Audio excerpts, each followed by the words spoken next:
à l'endroit voulu de notre ordinateur, hein. C'est le raccourci ici par rapport à celui-là.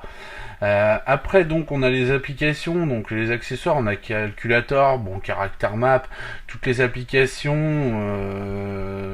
de base, hein. On peut prendre un petit screenshot, donc une capture d'écran, hein. Comme vous voyez, on a notre éditeur de texte basique, on a notre Tomboy Note qui se trouve ici. Après on a pas mal d'autres choses, hein. Exemple, qu'est-ce qu'on a d'autre ici? Bon bah là on est relativement fourni par rapport à tous les outils. Bon là je vais pas vous faire la liste, hein, de tous les outils, mais bon vous voyez en gros, hein, je vais vous faire vite fait, vous voyez qu'il y a quand même pas mal d'outils à l'intérieur, hein. Donc chaque outil a sa spécificité suivant ce que l'on veut faire, hein, et comment on veut le faire, voilà quoi. Donc on a vraiment tout ici.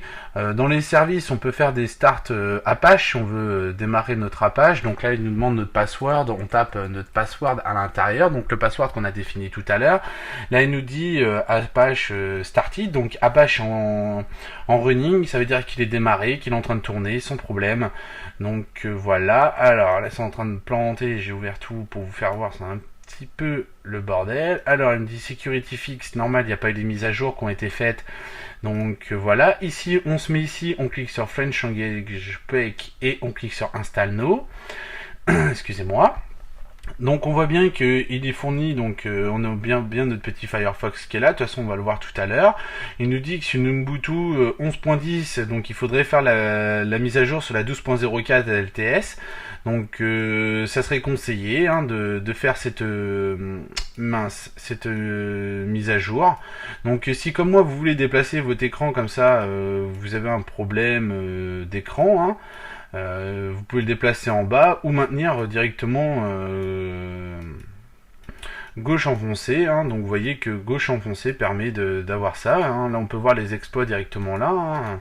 Si on veut faire des recherches, on peut s'abonner au RSS si on veut, tout est inclus dedans grâce à notre Firefox. Bon, de toute façon vous connaissez votre Firefox, hein, je pense, si vous en êtes regardez ça, vous le connaissez. Donc alors ça c'est le Apache. Alors moi il me demande les updates, alors je vais les installer. Hop, Netarmix. Donc en même temps vous allez voir qu'on va faire l'update, hein. Donc là il est en train de faire les updates. On va pouvoir passer en paramètres de langue comme ici. Alors là il n'a pas pris. On va recharger tout ça, donc on va dans système, on va dans préférences. Et non, c'était pas ici. Viens ici, toi, mettons en bas. Voilà, hop. Donc, plutôt administration, language et support. Donc là, il est en train de rechercher tout ce qu'il y a dessus. Et ils y sont pas. Ok, alors, est-ce que tu t'es rajouté là-dedans? Ça ne s'est pas rajouté. Alors, va peut-être falloir redémarrer le système. C'est possible, ça m'est arrivé déjà sur je sais plus quelle distribution Linux. Fallait redémarrer le système. Donc là elle a installé, c'est installé, translation, on va appliquer. Non mais apparemment faut redémarrer donc le système. On va faire une globale, on fera un redémarrage système lors de tout ça. Et voilà, donc on va laisser faire. Là c'est en cours de téléchargement. Ah ouais, 328, ouais. Ouais, il y en a quand même pour un petit moment. Alors attends, qu'est-ce qu'il est en train d'installer celui-là? Les librairies, ouais, ok. Ouais, alors, bon, on va mettre cancel, hein. Autrement, vous avez vu que bon, il va faire le téléchargement automatique, hein. Ça va se mettre tout seul, il n'y a pas de souci. De toute façon, c'est relativement simple d'utilisation. Donc, là, c'est en train de tout planter, voilà. Là, il applique, voilà, allez. Là, il nous dit qu'Apache, donc, est running, hein, donc il est en cours de marche. Donc, pour retrouver notre Apache, il suffit d'aller, donc, on va faire l'onglet graphisme avant, hein. Toujours, il intègre LibreOffice, Shotwell et je crois que c'est simple scan. Voilà, simple scan, Shotwell et LibreOffice, hein. Après, question internet, on a le MSN comme d'hab, on a le dictionnaire, on a plein de petites choses quoi. Donc on a le MSN, voilà, évolution mail comme je vous ai dit tout à l'heure, notre Firefox, hein. Après on a Jouibert Social Client, c'est la chose qu'on a vue tout à l'heure qui était ici là, qui permettait d'avoir donc le broadcast et compagnie, hein. Donc c'est ça c'est la même chose, hein. Si j'ouvre mon Guibert, ça va nous mettre ça. Voilà, vous voyez la même fenêtre, donc on est sur Guibert. Alors de là, on était dans les internets. On a PingDig, comme d'habitude, vous connaissez PingDig. On a Rimana Desktop, c'est pour, je crois que c'est se connecter à des bureaux différents d'utilisateurs ou gérer son PC à distance. Je sais pas trop exactement. J'ai jamais trop utilisé ça, moi.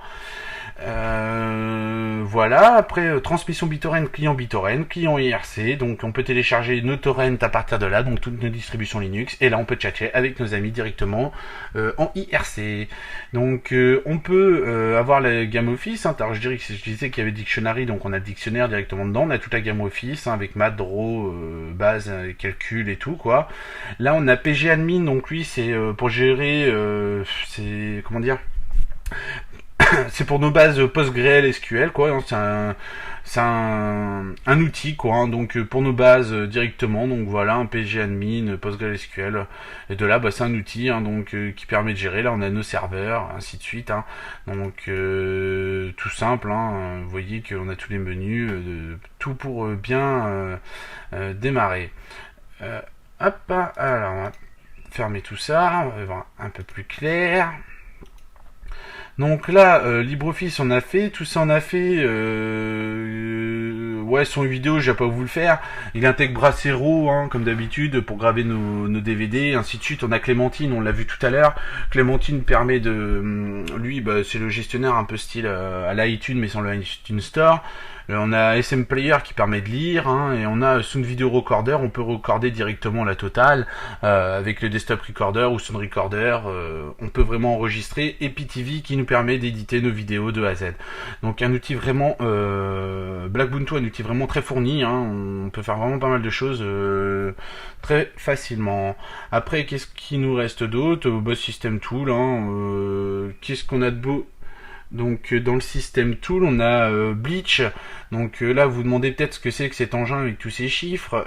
Ça permet de nettoyer votre système, de protéger votre vie privée, d'effacer vos traces, d'effacer plein de choses qui pourraient être pas compromettantes, mais qui pourraient être qui pourraient faire l'objet de suivi comme les cookies, le tracking et ainsi de suite, toutes ces choses là. Donc voilà. Après on a EasyCrypt qui permet de crypter les fichiers. Si vous avez un ordinateur avec donc EasyCrypt, c'est pour le cryptage des fichiers, vous pouvez donc crypter tout. TrueCrypt a deux fonctions, on peut crypter nos disques et ainsi de suite, et en même temps il permet de lire les EasyCrypt. Donc si exemple moi sur mon Windows j'ai TrueCrypt et que j'ai réalisé un programme, du moins un programme. Si j'ai fait un EasyCrypt sur un de mes fichiers, je vais pouvoir le lire sur mon Windows grâce à mon TrueCrypt. Donc ça va plutôt bien, donc voilà. Après, on a Plymouth Manager qui est un manager, et après on a Top, donc qui permet de voir directement tout ce qui se passe à l'intérieur de notre ordinateur en temps réel. Donc je pense qu'on a fait à peu près le tour de la chose. On va regarder donc notre Apache Server is started. L'Apache Server, donc on l'a fait. Ah oui, j'ai oublié de parler de Wine. Wine permet d'émuler des applications Windows. Donc si vous créez des applications VB Windows, vous allez pouvoir directement les émuler directement à Wine. Il va reproduire l'environnement Windows de façon à émuler tous vos logiciels Windows, donc des EX directement dedans. Excusez-moi. Je pense qu'on a fait le tour de la chose. Je pense que j'ai pas mal été complet. C'est relativement monotone. Les outils sont tous pareils. Et voilà. Donc là, on peut démarrer tous nos services web si on le désire. Donc, si on fait un start MySQL, on va pouvoir démarrer MySQL. Donc voilà, MySQL is started. Donc de là, on va mettre tout ça en bas. On voit bien que c'est tout en start. Donc, excusez-moi. Hop. De là, on peut voir que il y a d'autres choses. Vous pouvez utiliser d'autres choses suivant ce que vous voulez faire. Donc, vous regardez sur le net. Qu'est-ce que exemple SSH. Voilà, et vous pourrez voir qu'est-ce que le SSH. Le SSH permet de se connecter à des serveurs et pouvoir gérer ces serveurs directement. Exemple, vous avez un hébergeur. Vous allez pouvoir passer en SSH pour pouvoir communiquer avec votre serveur qui est chez votre hébergeur et faire tout ce que vous voulez sur votre serveur directement depuis votre terminal de votre Mac ou Windows ou Linux. Donc voilà, pour plus d'infos, tapez SSH sur Wikipédia et vous aurez toutes les infos concernant le SSH plus en détail. Ou si vous avez besoin, posez des questions, hein. Si je suis en mesure de vous répondre, je pourrais peut-être vous répondre. Donc voilà. Après bon, les outils, hein, je refais pas de trucs dessus, je vous les ai déjà fait. Hein. Vous regardez, de toute façon, vous tapez Google, le nom de l'outil, vous allez trouver vite fait comment ça marche. Vous allez avoir une documentation, il suffit de la lire. Hein. Ça s'apprend pas comme ça, Internet. Internet, ça s'apprend en lisant des documentations et voilà. Donc un max d'infos égale un max de réussite. Résultat, nous allons ouvrir notre Internet. Donc voilà, on va y venir. On va aller sur notre petit... Hop, alors lui nous dit les installations. Ok. Donc voilà. Donc ici, on va faire un petit plus sur ici. Et ici, on va taper donc local host. Donc il nous dit it's work. Donc quand on nous dit it's work, donc c'est-à-dire que le serveur est en train de travailler.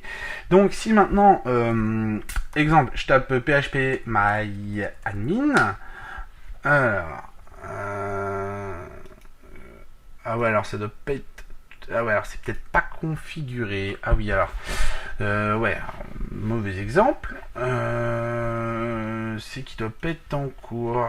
Alors ouais, alors ça on le verra peut-être pas. Donc de toute façon, regardez sur Backtrack la vidéo comment connecter phpMyAdmin, hein, c'est tout marqué, comment l'installer, ainsi de suite. Normalement, il doit être installé sur l'axe Ubuntu. Alors je vais regarder dans mon fichier d'aide.